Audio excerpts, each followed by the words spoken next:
अखिल भूमंडलीय सर्वशिरोमणि मुनि समाज के संस्थापक आदि मुनीश्वर योगेश्वर सद्गुरुदेव शिव मुनि महाराज की जय।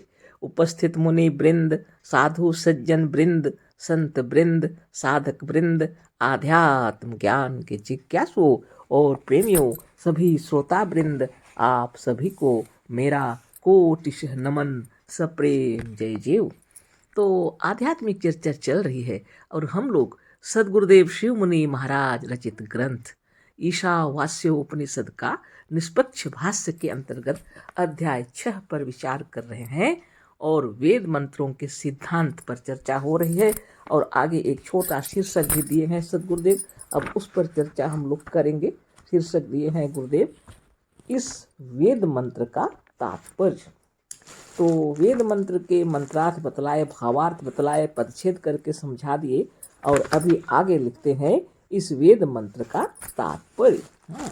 तो इस मंत्र को फिर से हम पढ़ देते हैं, फिर आगे हम लोग इस वेद मंत्र के तात्पर्य में गुरुदेव क्या समझा रहे हैं उस पर हम लोग चर्चा करेंगे, है ना।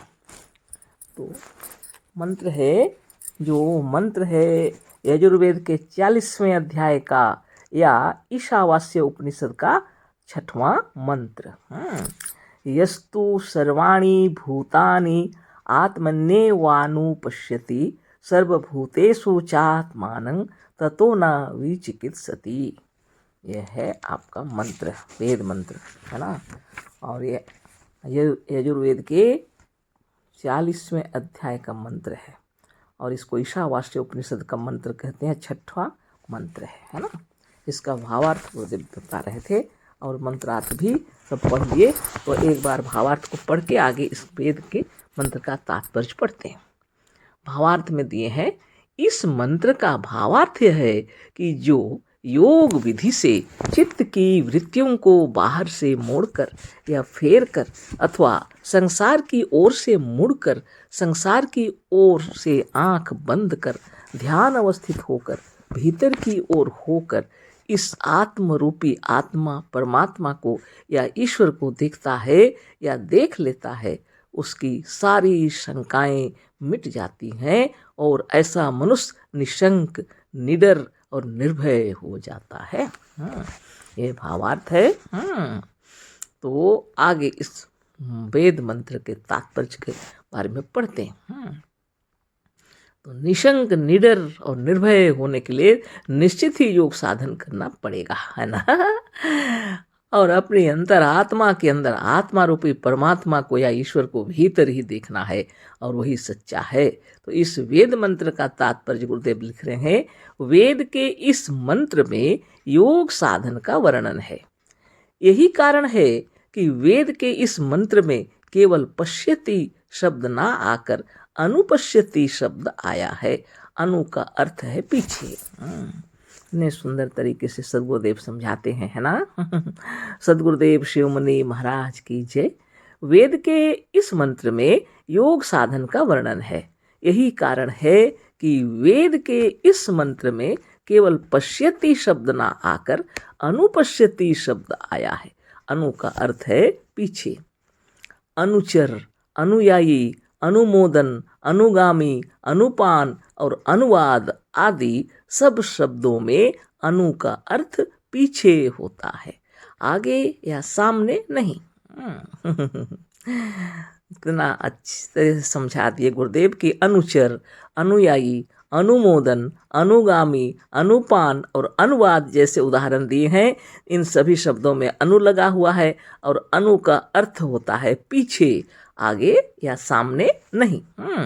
अतः पश्यति तब आवेगा जब देखने वाला अपने आगे सामने की ओर संसार की ओर देखता है, या पर जहाँ केवल पश्यति नहीं है किंतु अनुपश्यति है। उसका अर्थ केवल देखता है यह नहीं हो सकता, जैसा कि पहले के सब मजहबी भाष्यकारों और टीकाकारों ने किया है।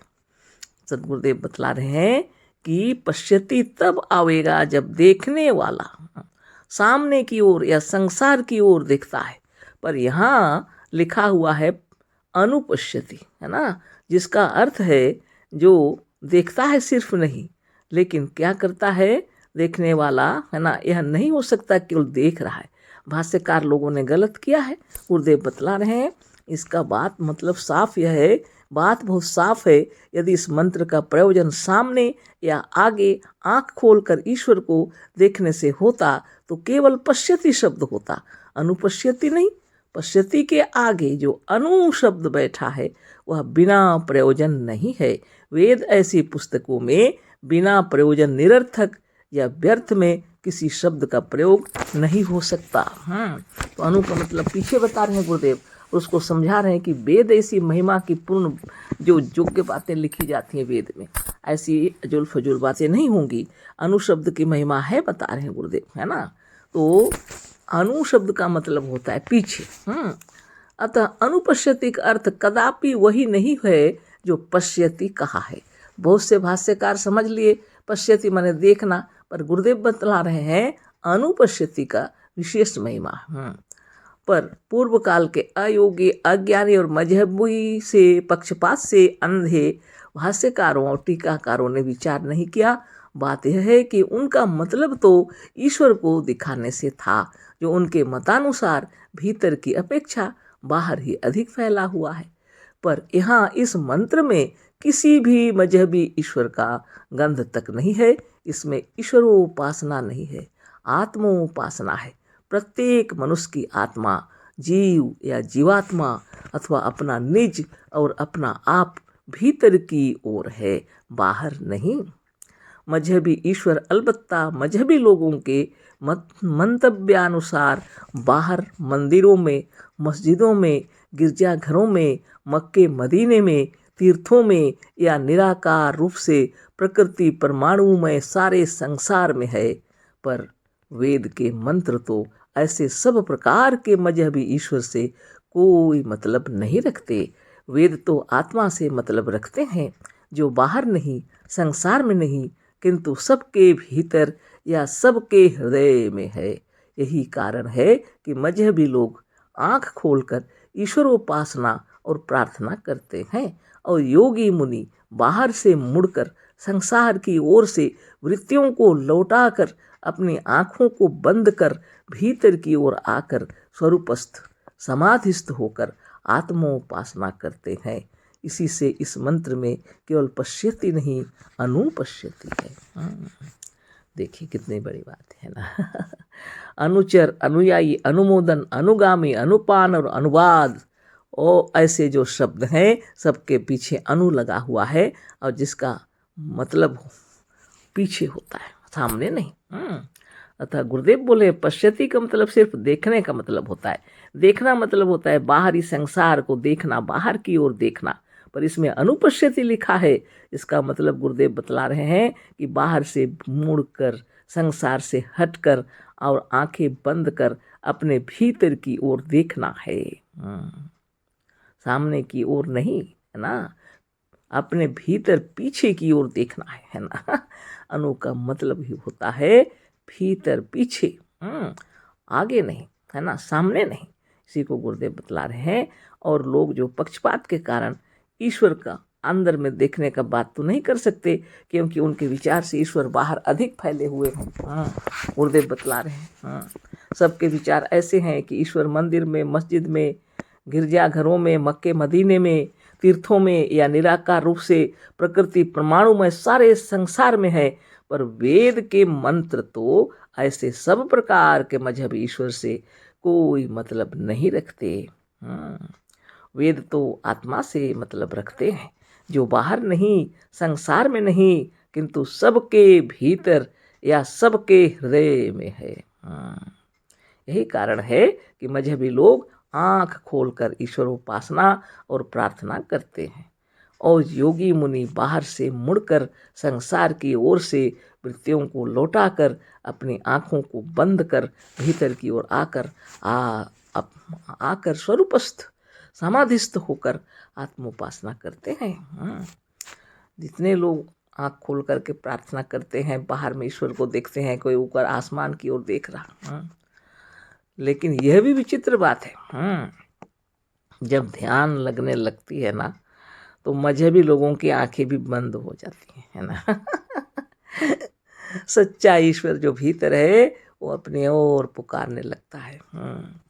आंखें आप से आप बंद हो जाती।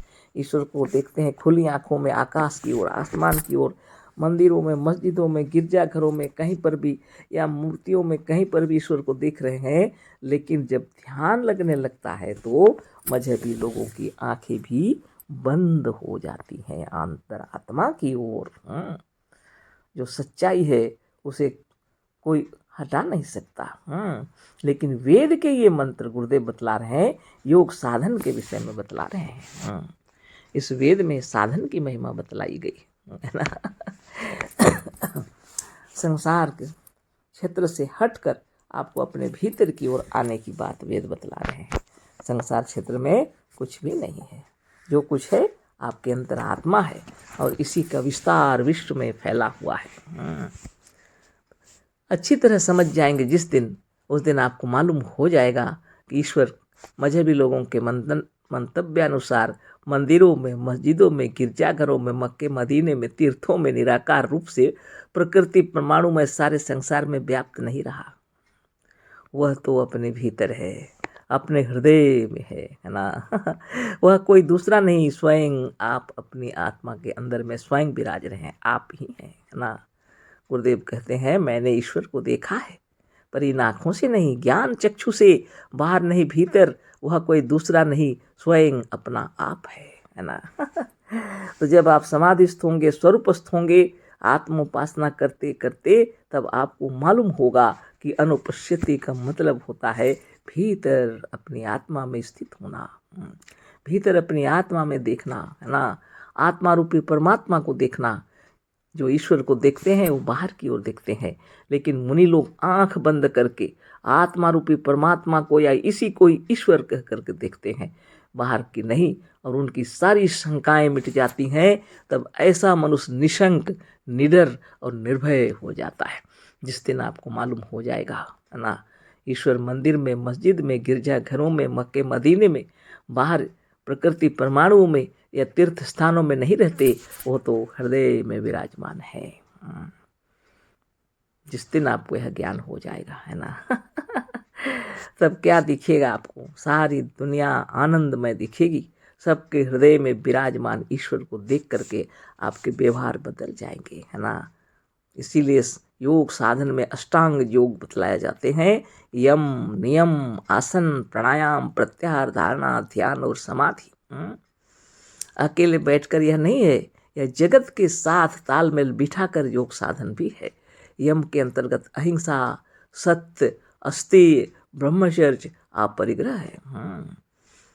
जब भी आप व्यवहार में आएंगे जगत के साथ में, तभी वहीं पर उत्पन्न होता है कि ईर्षा, द्वेष, छल, प्रपंच, कपट ना हो, हृदय में अहिंसा की भावना हो, दया, करुणा, आनंद से विह्वल हो जाएंगे आप। जगत में जो इतनी जीव हत्या हो रही है ना, ये सब कितनी दुखद बातें हैं। जैसे जैसे योग का साधन करेंगे, आप अपने आप में स्वरूपस्थ होंगे, हृदय में दया, करुणा, प्रेम, जो आपका अपना स्वभाव है, आप उसमें चले आएंगे है ना। हृदय आनंद विभोर हो जाएगा। किसी को गाली देना, मारना, पीटना, पीड़ा पहुंचाना, दर्द देना, किसी जीव की हत्या करना बिल्कुल अच्छा नहीं लगेगा है ना। तो यही बात है योग साधन की महिमा। तो वेद में जिस योग की महिमा बतलाई गई है, उसमें अंतरात्मा के ईश्वर की महिमा बतलाई गई है ना। तो अशेष धन्यवाद, कोटिशः नमन। बाकी कल चर्चा होगी। सब प्रेम, जय जीव। सद्गुरुदेव शिव मुनि महाराज की जय।